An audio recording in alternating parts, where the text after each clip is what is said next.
Tiniyak ng Malacanang na hindi makaapekto ang pagbibitiw ni dating MMDA Chairman Francis Tolentino sa paghahanda ng pamahalaan para sa nalalapit na APEC Economic Leaders Meeting o AELM sa bansa. Ayon kay Deputy Presidential Spokesperson Abigail Valte, may nakalatag ng hakbang ang pamahalaan para matiyak ang kaayusan sa APEC Summit. Dagdag pa niya, may grupo na ring inatasan ng pamahalaan na tututok sa pagpapatupad ng kaayusan at seguridad, tulad na lamang ng pagpapanatili ng maayos na trapiko sa panahon ng malaking okasyon.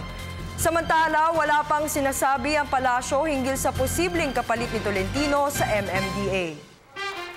Kung nababanggit ang Pangulo, kung meron na hong itatalaga bilang kapalit nga ho ni Chairman Tolentino, but be that meron ho kasing Joint Security Task Committee or ang Security Committee po ng APEC National Organizing Council.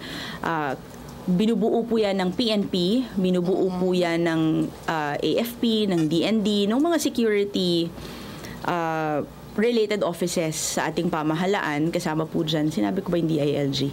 Baka magtampo sila, hindi ko sila nabanggit. But binubuo po yan ng mga opisinang may kinalaman po sa seguridad at sila po yung nagbubuo at mag-i-implement ng ating mga plano, lalo ho dyan sa traffic. Kasi alam ko PNP po ang on the ground doon sa traffic preparations.